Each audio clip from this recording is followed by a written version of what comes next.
Hello and welcome to another episode of the Breakthrough Work Podcast. I'm your host, Ravi Kumar, partner and national market leader at Connor Group. On this podcast, we sit down with leaders who have experienced those breakthrough moments firsthand, the kind that test you, shape you, and ultimately define your career. My guest today is Greg Henry, CFO at 1Password, one of the world's leading cybersecurity companies focused on identity security and password management.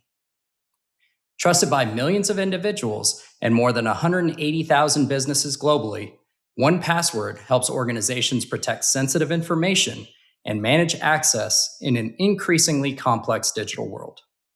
Greg previously served as CFO of Couchbase, where he helped lead the company through its IPO, and earlier in his career held leadership roles at ServiceNow and GE. Along the way, Greg has collected what he calls million-dollar experiences you would never sign up for. Greg, welcome to the show. Thanks, Ravi. I appreciate you and the Connor Group having me. It's great to be here today. Love it. Well, let's start at the beginning. You grew up in Milwaukee and you went to the University of Wisconsin. Go Badgers! And before starting your career in industry, you started at the Big Four. What originally drew you into accounting and finance? Yeah, thanks for that intro. And hopefully, at this point in time when you're hearing this, the Badgers have progressed through the NCAA tournament. But look, when I went to school, I knew I wanted to do something in businessy, finance, accounting. I didn't know what, and I kind of quickly learned that, hey, if you got an accounting degree, you got to my time, it was the Big Six still, and you could have really a really nice career with just that foundation, and you might not have to go back to get an MBA or something of the like. And it was just a great foundational experience, and that's what I would say I got out of it. And it was awesome, and it created really that baseline for the rest of my career. Yeah, and similar to you, I started my career at the Big Four. You were at EY. I was at a combination of KPMG and EY. And for decades, the Big Four has been considered a training ground for future CFOs. Do you still feel that that's true today? I do actually. I might be a little biased, but I do. I think it's a great foundation. I know there was a shift a few years back where people were really interested in folks coming out of the banking world, and maybe it's just the way I sort of took my career. But I do think it's really important that you become operational and you really understand how the business runs from the lens of a revenue leader, a product leader, a CEO. And so I just think it creates the foundation of the sort of the business language of understanding the financials. And then you can move on to sort of, learning other, FP&A or operational finance roles that can sort of start rounding you out for what I think is a great CFO path. Yeah, kind of two things that I take from that. I've always said that there's sort of two paths to the CFO. To your point, the alternative path, which is the investment banking, kind of private equity, path to the CFO route, which is more strategic focused and FP&A focused. And then there's more the traditional operational CFO, which is the public accounting, Big Four. Maybe you go controller, chief accounting officer, and then CFO. But you clearly chose the operational route. I guess going back into that Big Four experience, I agree with you in terms of the experience you had and the experience that I had. If someone were to go into the Big Four today, whether that's fresh out of college, do you still feel that the experience you got is available for those professionals, and is it still that optimal training ground for the CFO path?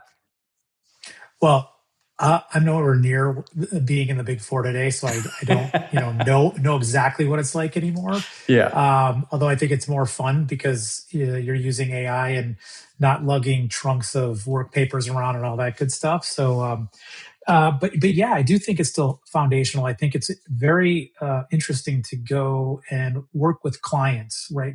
Work with these businesses, understand what they're going through, seeing these, acquisitions, divestitures, other unusual, like going public, doing other filings, like just understanding the mechanics of that so that the day you get into that chair when you need to understand it, you can say, oh, I've seen it. I've filed an S1 or an S4 or a proxy or whatever it is. So I do think it's still very good and foundational and baseline. I know Others have ideas of going other places now, but I do think that's just a great, for the first several years, a great place to start your career. Yeah, I agree. It all, and I know we'll get into this, the impact of AI on all of our jobs. But yeah, I definitely agree that I'm incredibly thankful for my Big Four experience, and I think it created the foundation that has brought me where I am today. So I agree with you.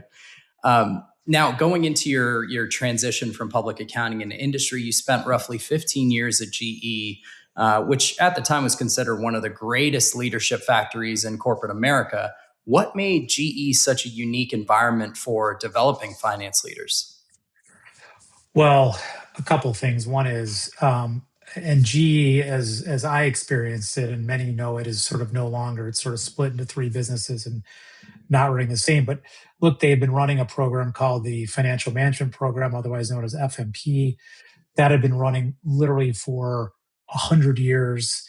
Um, they made it such that at GE, it was always the CEO, the people leader, and the finance leader sort of made up the three legs of the stool when running businesses.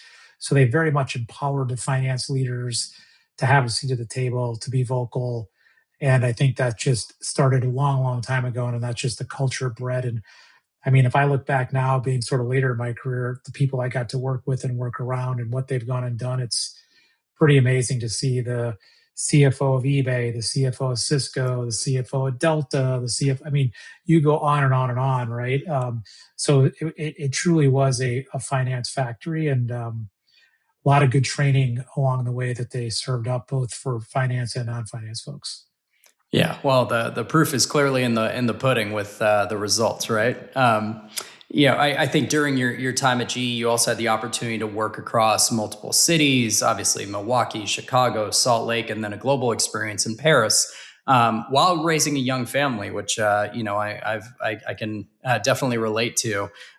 What did living and working in these multiple cities, including that global experience, teach you just about leadership and adaptability and having that broader perspective? Yeah, well, first of all, what it did is it took me out of my comfort zone, which was a good thing for me at that point in my career.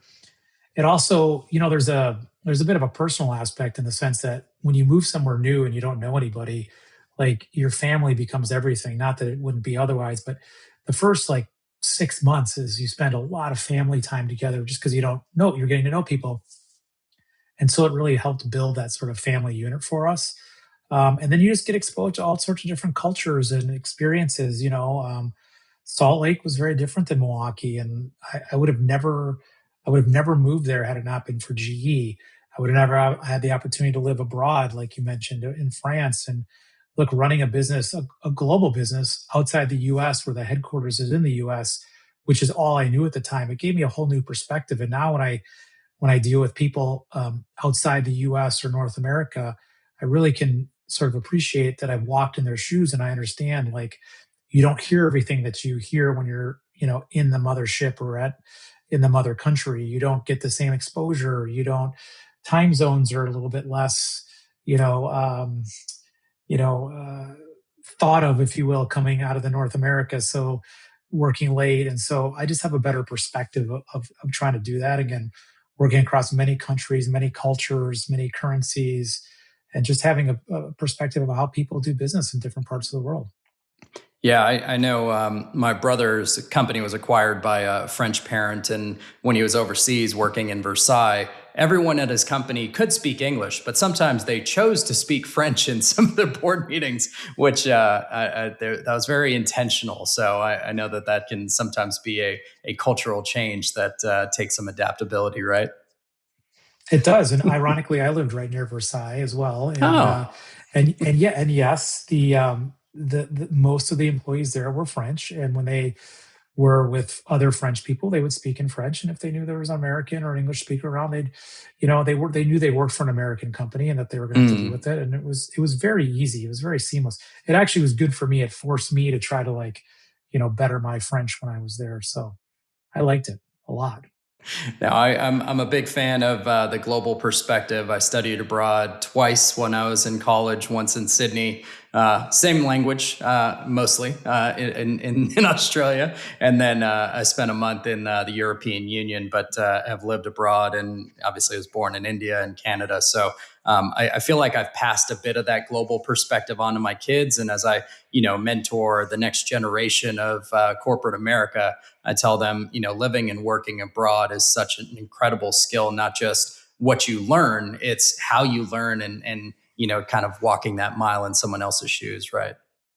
I mean, until I worked for GE, the only times I had left the United States, and I traveled a decent amount, but Mm. I didn't really leave.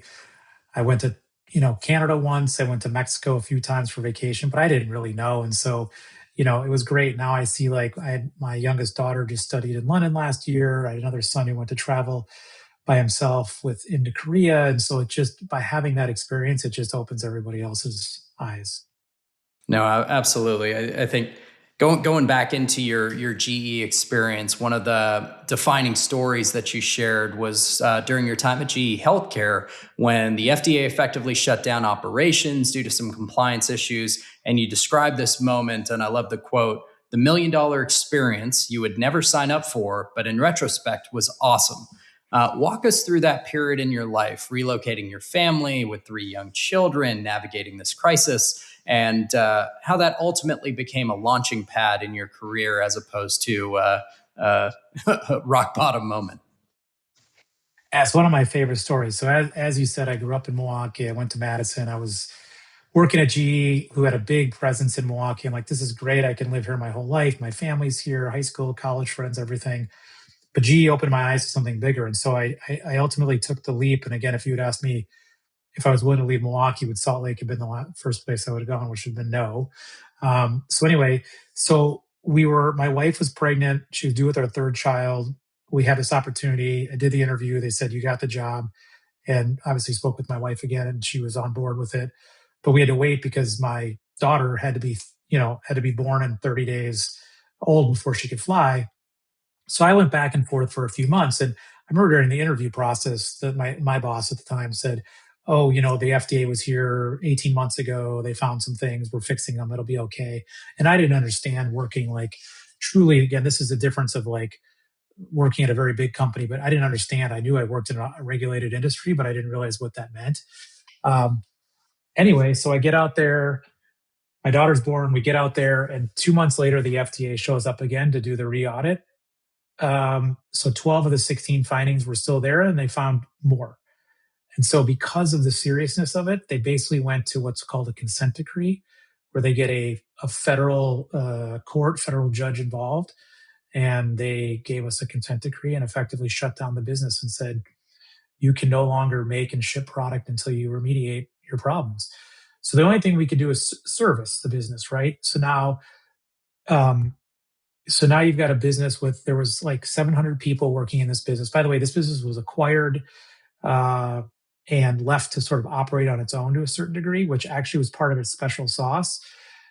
But we had to then take, there was only 100 people doing service. So you had to take 600 people and reallocate them across the business to remediate, whether it's working on the manufacturing floor, it's working in, we took people who were collectors that were then collectors of cash that went to work on the manufacturing. We reallocated everybody. It was all about getting ourselves up and running. So we all did things that we never would have done in our lives. Like, I do account for a shutdown business. It was, I don't know what it was, FASB 146 or something.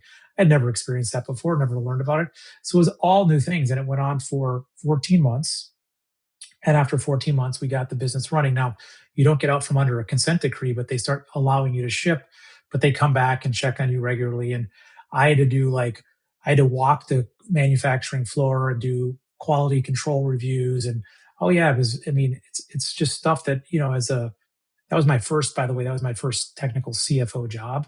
I never envisioned doing it, but it was great. It was awesome. And I saw the power of connecting with the people on the floor and working with them and all. It was just great. But again, if you told me today you could have a CFO job at whatever great company, but you're going to be under the FDA and might go under consent decree, no, thank you. Like, I don't want to do that again. But I learned a lot during that period. It was really, really wonderful. And again, that's the $1 million experience.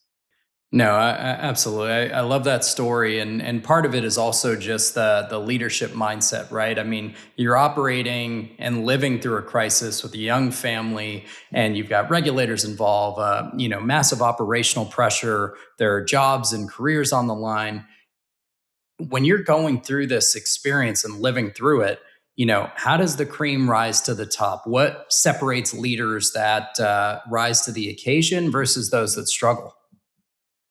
Yeah, I mean, you're willing to leave what you normally do. Like I would have been doing a business plan or having a relationship, for banking and treasury or whatever. None of that mattered. It just didn't matter because the only thing that mattered is to get back to manufacturing and shipping as soon as you possibly could. So you saw all sorts of people that were ready to jump in and do other things. Ironically, some of the people that transitioned that did like a collector that went to the manufacturing, they segued into those roles because they found that they Mm. actually liked them more. But it's, and I was doing, these what we called walk arounds where there was like 14 different stops 2 or 3 times a week where we'd stop by every single point of the quality chain and double check and make sure and ask questions. And so that's what I did. I put on a coat and went on the manufacturing floor and did all. But it's willingness to step out of your comfort zone. And by the way, I would argue that people should be doing that even when they don't have a $1 million crisis on their hands. Like how do you find something outside of your area that you're most comfortable in and try it? And again, that's where between that role and the moving around, it really got me understanding how to do that better because I was very comfortable coming in, do my job, blah blah blah. And now I think about it very differently. Yeah, I think it was one of my previous guests on the show that talked about, especially as finance professionals, stepping out of a finance role at times and learning more about the business and understanding, how it's sold, how it's consumed, the contractual side, the marketing side, and really having that holistic understanding. That coupled with the adaptability of, the Mike Tyson line of getting punched in the face and figuring out your new plan, right? And we come back to the Big Four experience of you learn that versatility there. You've got clients and different issues, and then multiple clients at the same time. And how do you juggle multiple balls that are in the air, right? Different personalities and some Yeah. some customers or some clients that were very forthcoming with their issues, other ones you had to dig around and go find the issues because they would never tell you. And no, I mean, it was all of that. I mean, but I agree with you, like learning all those things are really important. Like then you get to the CFO chair, especially when I left GE and was in a standalone.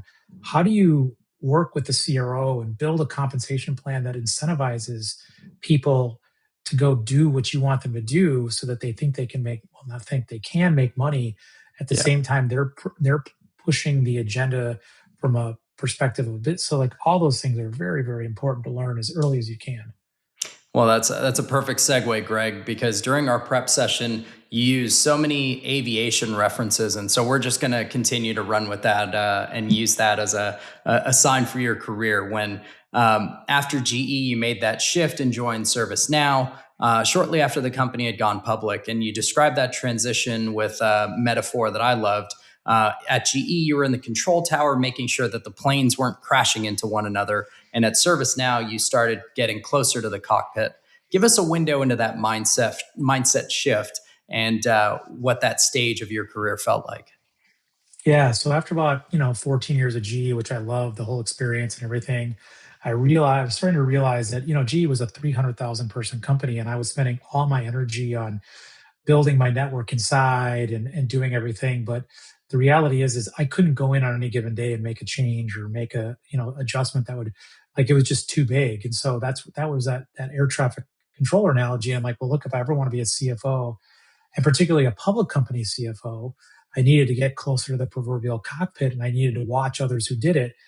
And at GE, I would have had to go to Fairfield, Connecticut, which is sort of the mothership. And but then you're not in the business either, right? You're at corporate doing all this high level stuff. So anyway, I got to ServiceNow, and I got to work for Mike Scarpelli, who's a legendary CFO in the Silicon Valley and other. And I just started to see how did he prepare for earnings and what is it like to go meet with investors and tell the story and run a business and be accountable to shareholders for what you're trying to deliver, because I didn't have that same accountability level, because I didn't have to worry about making payroll, raising capital, earnings, IR, like other people did that. And so it was just great to sit there and watch how that was done, how they did it, and all that. I just felt like I was sort of getting closer to that. What I say, the proverbial cockpit of, okay, now I can get my hands on the wheel because I've been trained enough and learned enough in my,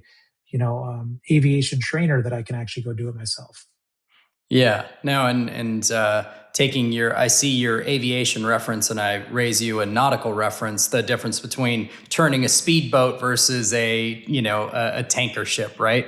Having a company with a bit more agility, and I feel like that was the service now to the GE, correct? I 100% agree. And again, I went from a 300,000 person company that was like, Hmm.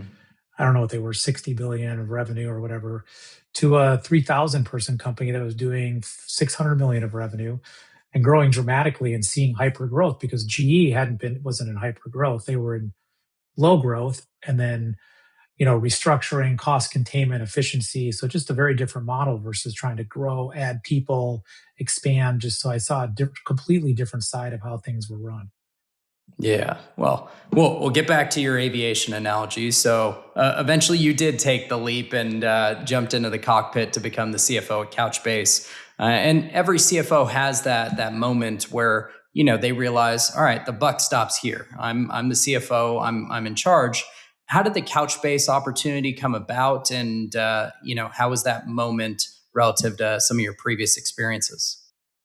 Yeah, I happened to get to know the former CFO of Oracle, Jeff Epstein, who a great guy, and ironically, he was on the board of Couchbase at that time because Couchbase was database, Oracle database. So they brought him on as the first independent board member, in 2015, and he said, "Hey, we're looking for a CFO. Would you be interested?" And it sort of piqued my interest at having that opportunity to be standalone CFO. And I liked where the company was going, and that's what led it there. And again, when I joined late 2016, it was 25 or $30 million. So they had some product market fit, about 250 people, and yeah, I jumped in and didn't realize what I didn't realize until I got there.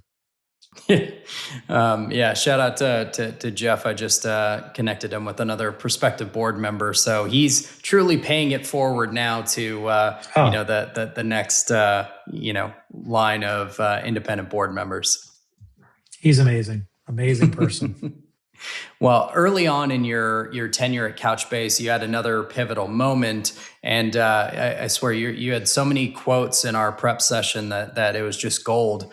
And your quote was, "I literally thought we had wrecked the company," which is not something most CFOs say lightly.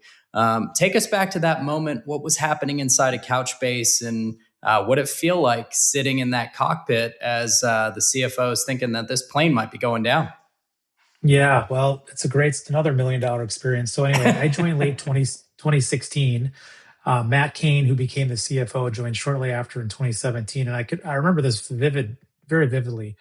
The middle of 2017, we go to the board and say, "Hey, we're beating our plan. Could we spend more because we're ahead of plan, right? Keep the profit level the same." And they said, "Go, this is good." Well, the two of us I was a first time CFO. He was a first time CEO. We didn't know what we didn't know. We ultimately found out that we had the wrong CRO. We had a grower, not a builder, and we were still in build mode. And we didn't really put the gas to the pedal to the gas like we should be on demand gen. And about 6 months later, we woke up and our pipeline wasn't where it needed to be. We had to move on from our sales leader, and we basically, for the first 6 months of 2018, we had, get this, a negative growth rate of our bookings, not even our Oh ARR, gosh. bookings. Wow. Okay. And now remember, the company hadn't raised funds in a while, so we have negative bookings, negative growth on bookings. So we're losing altitude in the plane now. We only had 25 or 30 million of cash left. And this is a database business. These are long cycle deals. So it's not just like you can manufacture and gain altitude. So we had to rebuild the whole thing. So here we go. Let's rebuild it. And to your point, I remember talking, ironically, it was with Jeff. And I was on my back porch. It was summer of 2018. And I had my hands in my head and going, oh my gosh, or my head in my hands. And we'll go, oh my gosh, Jeff, I think I might have wrecked the company. Like, are we going to make it? Like, I just didn't. And of course, he was inspiring and whatever. And we got the thing turned around. And we so Matt took over as CRO. I ran sales ops for him. Like we got into things that we had never been into before, and we got the plane going. We regained altitude, and we're growing nicely again. And we were able to raise some money at the time to extend our runway.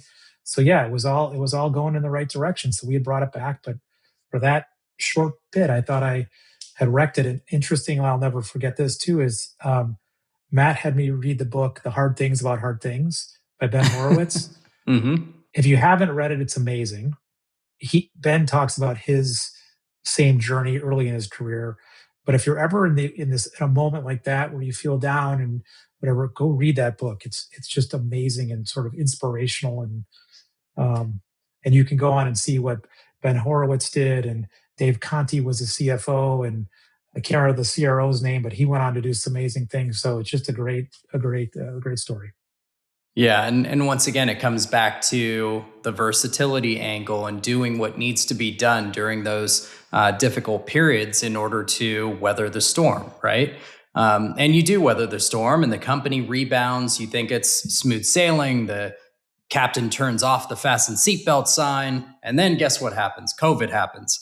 You described hitting major turbulence and air pockets where the plane, suddenly drops. I swear our audience may have a fear of flying after this episode, but hopefully we'll end on a smooth sailing type story. But talk a little bit about now navigating Couchbase through COVID, where you guys were definitely exposed to some of the shocks as a result of COVID.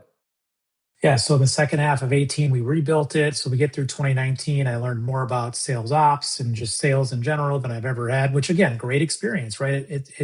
Like we had to go reset quotas and comp plans and all this stuff. So anyway, get to the end of 2019, have a great year. We're growing again nicely. Everyone's excited. 2020 hits COVID. It turns out that one of our best verticals was travel and entertainment. So some of our biggest customers were the airlines, the cruise lines, the hotels, and while you can't just rip out your database, but you stop growing. And so we literally had 15 to 20% of our ARR base that was not growing again, zero. We retained most of them, but they didn't grow because they just didn't know what was going to come out the other side. So here we go again. I got 20% of my business I can't grow, and everybody else is in COVID. So here we go again, air pocket again. And we talked about all these companies that had this COVID benefit, right? Peloton, Zoom, et cetera, right? Oh yeah. Well, we were just the opposite, and we didn't Mm. we didn't die, but it was painful. And so we had to get through 2020 and into 2021, and then things start picking up again. And yeah, we managed through it. But again, we were running crazy scenarios, right, about what was going to happen, and are we going to have to go pull down a bunch of debt or pull down something to get through it? And so we again worked our way through it, fortunately. Yeah, and you touched on it briefly about your call with Jeff, and you're a first time CFO, and you're calling your audit committee chair. I mean, thankfully you had Jeff, someone who's been the CFO of Oracle, someone who has that muscle memory of, okay, this too shall pass. What advice do you have for other first time CFOs that are making that difficult call to their board members, thinking I might have wrecked the company, or we may not be able to get through this? Yeah. So a couple of things. One is make sure you have at least one or two great mentors, right, to help you sort of navigate this. There's amazing CFO networks. I'm very fortunate because again, I only moved out to the Bay Area in 2015, and I was able to get networked with some of the groups out here very early and have amazing relationships. And it's amazing when you ultimately look around. It's like when you get a car, you think you got a unique type and a unique color and whatever. You think you might be the only one, and then you're like, everyone on the road has one of these. You finally start paying attention, but so many other CFOs have run into the same exact problem. So just have a mentor or two, have a network that you can trust and rely on. There's always somebody with a business close enough to yours that's gone through something similar that can rely on. So even to this day, I still do that. I still leverage the CFO network. I would have no problem calling Jeff or some other folks. And so highly recommend that you build that right away. You mean other people had Teslas in Palo Alto? I thought I was special. Well, you were the one with the red one to start with, and then you realize that I didn't hit my a third of midlife the world crisis had at a that red point. one. Yeah. Yeah, seriously. The remarkable part of this whole story with Couchbase is that the plane didn't crash. The company ultimately regained altitude and successfully went public. What was the change coming out of COVID, and what allowed the company to stabilize and turn that moment into sustained growth?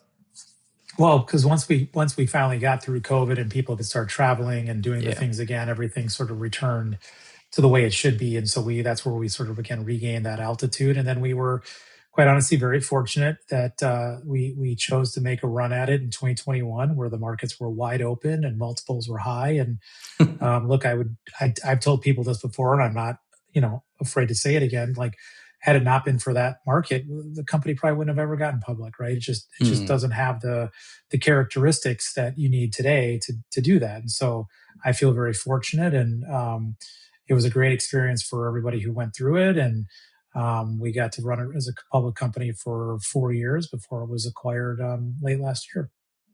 Yeah, and I know beyond just that milestone of taking the company public, a big part of your legacy is around building that CFO factory, right? One of the things that you're most proud of is mentoring these finance leaders that have now gone on to become CFOs themselves at places like Cisco, eBay, and Samsara. How intentional were you about building what some people call this CFO factory? Yeah, again, I'll go back to the service nowadays with Mike Scarpelli, who attracted some amazing talent. Like you said, there's from that sort of cohort back in 2015, 2016, when I was there, we got the CFO of Samsara, Abnormal AI, um, Amplitude, several other companies. So it's really amazing to see what everybody's gone on to do.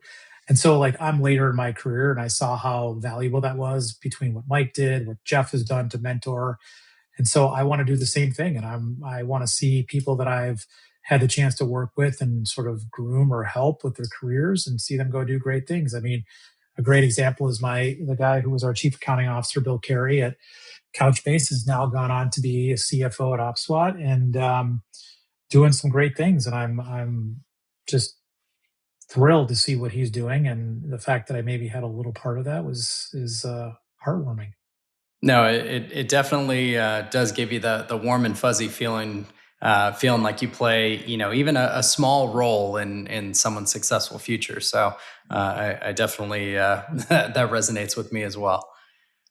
In terms of those, future CFOs, what are the most important capabilities that you try and instill in those individuals that you hope that they pass on to the next generation? Yeah, just as you go through your career, you want to do your job really well. That's first and foremost. I also believe in this sort of concept of meritocracy that if you put your head down and do really good work, whatever it is that you want will come. And everybody has a different thing, like a title versus money versus whatever, but it'll come. And so just focus on that. At the same time, though, when you start your career and you start in Big Four and you're just auditing and ticking and tying and all this stuff, it's hard to, at some point then start pulling up and thinking more strategically. So you've got to watch those around you and think how they translate, how they can go in. I worked with and for Kelly Kramer, who was at GE and then CFO of Cisco, and I always likened her to Terminator. She could come in and she could very quickly like pinpoint the one thing. I'm like, how did she find that, and how did she link that to that?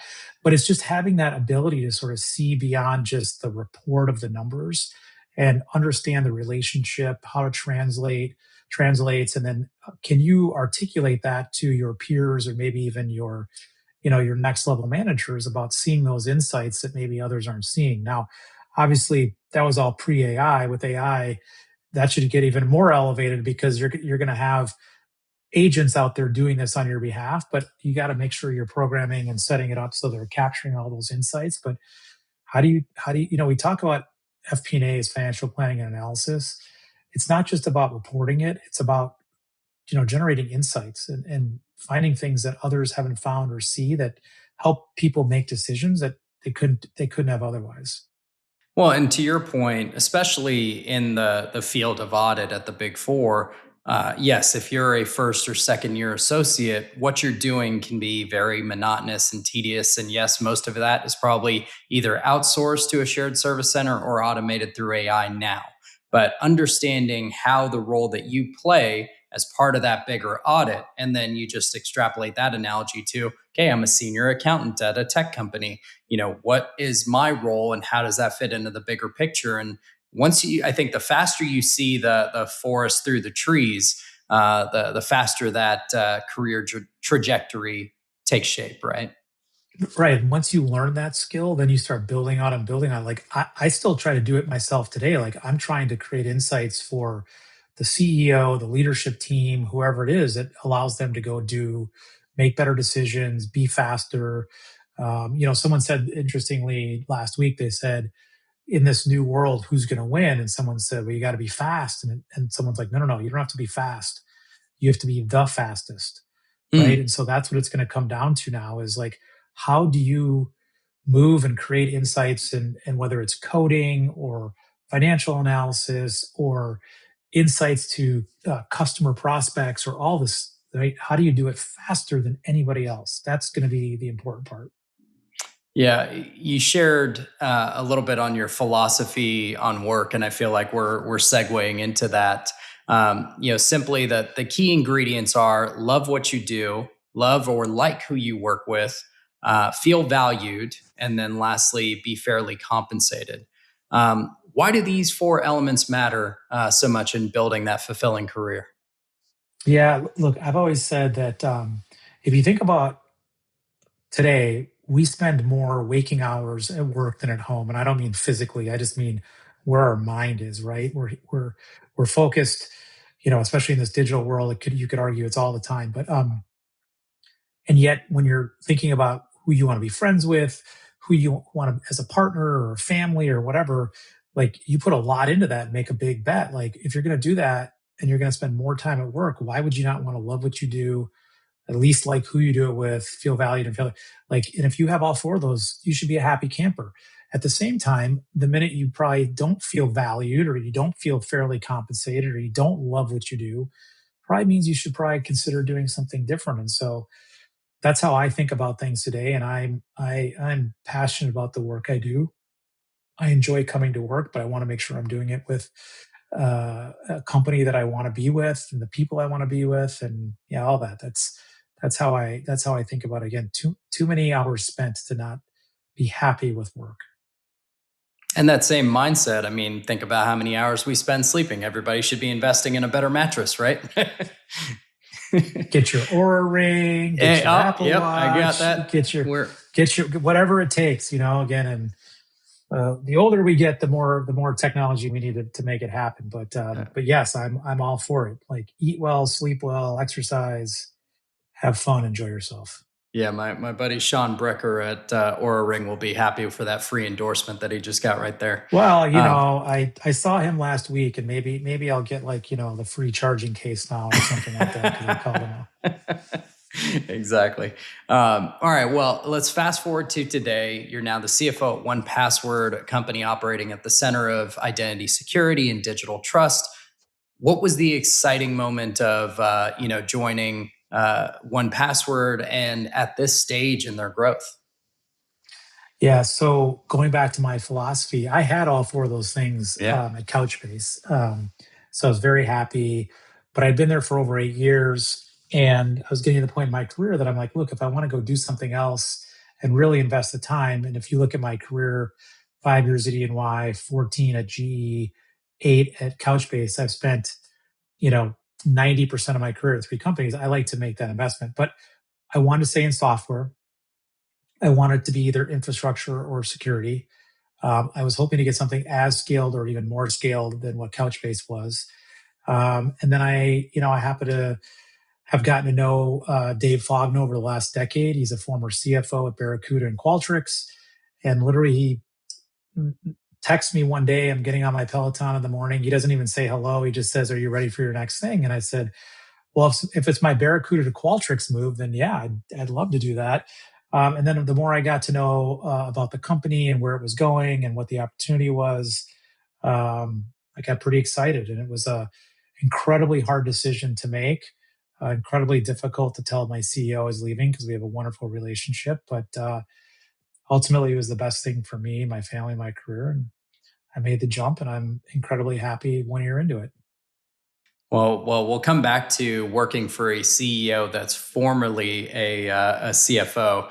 But I also understand, and this touches on being the fastest. But you recently held a hackathon with your team on how the team could better leverage AI internally.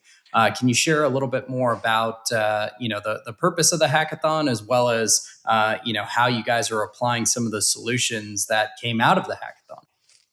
Yeah, I'm glad you asked about that, Ravi. So I sort of late last year, about 9 months into the role, came to the conclusion that we weren't, we meaning my finance org, weren't moving fast enough.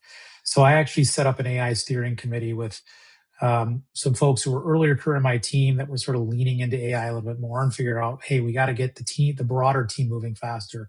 So we came up with this idea for a hackathon, and we did it. We did round one 2 weeks ago or 3 weeks ago. So what we did is we actually for this we used Notion and Notion's AI capability because everyone kind of understood it to a certain degree. We hired a guy to come in and teach us a little bit about how to really super turbocharge that. Because what I was finding is people were using LLMs and they were using the AI embedded in SaaS tools, but they weren't really building agents. And until we start building agents to do the work, I just don't think we're going to get the most out of it. So they came in, spent a half day, taught us how to build the agents within Notion AI. The next half day, we sort of had teams or individuals come up with agent ideas. They built them. We ran a little competition. And out of these 2 half days, we built 21 agents. And that was round one. So we're going to do round two now. I'm expecting another series of agents to be built. But all of a sudden, we're going to come out of this with 40 or 50 agents doing the work of, that people used to do manually. And once people see this and they're like, oh my gosh, I spent a half day and now I don't have to go do that stuff anymore. Like that's all being like, hallelujah. Like I didn't want to do that stuff in the first place. So it really, really works. You know, it really, really works well. And so I would highly recommend folks really get into this agent building mode. I think that's where the magic happens versus just using LLMs to ask questions or throw data sets in. But really, agent building, I think, is where it's at. Well, and that's also just incredible that you went from going back to the speedboat analogy of talking about ideas and then going to implementation, not in multiple weeks, but literally in one session, and then you're going to do it again. That's a little insane in terms of the speed at which things are moving and the tools that we now have at our disposal. I know that there's a lot of fear around AI, and that kids coming out of college, the unemployment is going to skyrocket because those jobs that they were doing straight out of school no longer exist. But maybe it's more of that frictional unemployment for the kids currently graduating. My hope is that we change the curriculum and folks are coming out with the skills that they need to jump in maybe 3, 4, 5 years ahead of where they came out of a few years ago. So the hackathon idea is incredible, and obviously Connor Group has bought into it. We have a full AI and automation practice focused on, all right, what are the manual tasks that are so time consuming, prone to human errors? How can we leverage AI? How can we harness the generative AI capabilities in order to automate and make these more efficient and streamline those functions? You shouldn't just automate for the sake of automating, but if it truly makes roles more enjoyable and folks aren't doing the things that were monotonous, that weren't adding as much value, and if it's more accurate, more complete, and gets better results, then why not, right? And you get the snowball effect because now we've enabled 40 or 50 people to learn how to build agents. They built 1.5 day. most of them will see the power of it and they'll just go off and do stuff. I mean, I've already built myself an agent to every day at 5 p.m. send me a summary of what I need to be thinking about for tomorrow. Sunday night at 5 o'clock, I have my agent look at the whole week and be like, hey, here are the key meetings you should be thinking about. Here's what you need to be, like you can ask it to do anything. You can say, hey, when a deal of this size comes in through the pipeline, notify me or let me, like it's endless. You could just sit there and do it for truly hours on end. And then the second hackathon week will be building agents upon agents, right? Effectively. It's true. It's true. It's true. By the way, just one interjection, just to have some fun with this. Well, two things. One is I agree with you on the everyone's not going to be unemployed because we've gone through these changes before. I mean, just think about when the internet came about. Like all the jobs that existed before the internet don't exist today, but Amazon didn't exist before the internet. And look at how many people that. So it'll all change. But just one little thing. I did see that there's now a website where agents will hire humans because there's certain tasks that the agents can't do. Like they can't deliver mail. They can't but seriously, they can't take pictures if you need a picture. So you can sign up to be the human that the agent will hire and say, I'll pay you X to go do this task. Just to give you a sense of how wild it already is. Yeah, I thought there was going to be a reference in there that the agents are hiring humans for the jobs that even the agents didn't want to do versus can't do. Yeah, it could be. I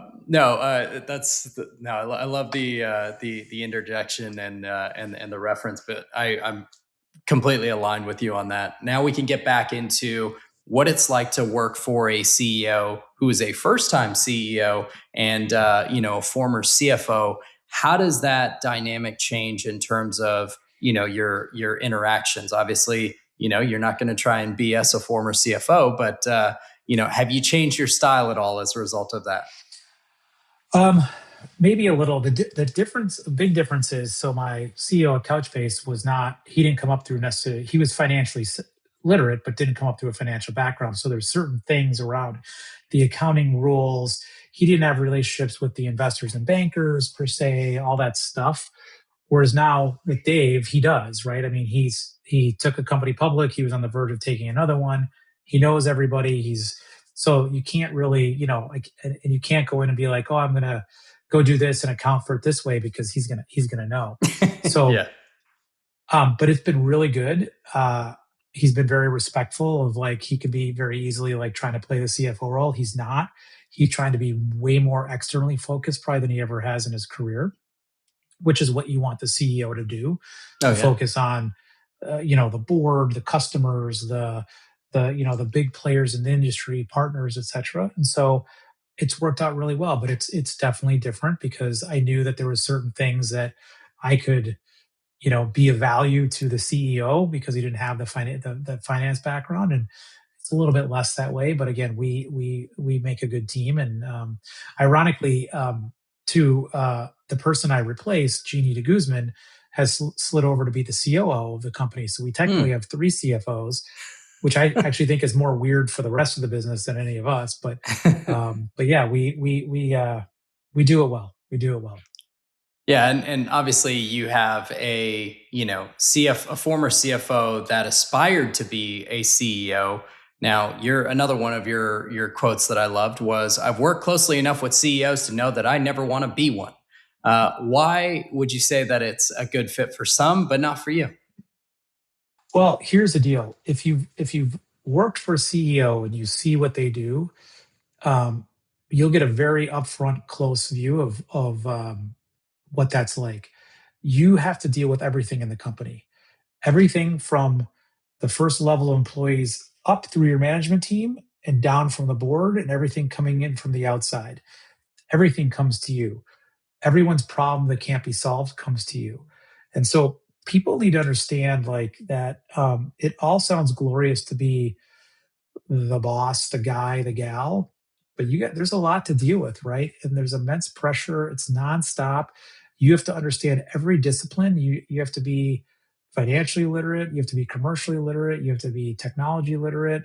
it's a lot. And so I don't think everybody should necessarily aspire to do that. I think it's reserved for some of the right folks, and I respect my CEOs and CEOs in general, given what they have to do. And I know some people criticize them for, the compensation that goes with that, but my gosh, they got a lot to deal with. And by the way, it's not easy because every time you walk into a board meeting, you're getting interviewed for that job. And so most of us don't have to do that. So it's a unique position. I'm not saying I wouldn't do it if I was Right. forced into it, but I don't aspire to do that. Agreed. Agreed. Well, very, very diplomatically put. Well done. During our prep call, and you and I are both golfers, you gave a great analogy, and you said that you're on the 15th or 16th hole of your career. Tell us a little bit more about what that means for you, how it shapes your leadership style and your mindset. And then, maybe I'll ask for, what lessons from golf that you apply in your role as CFO.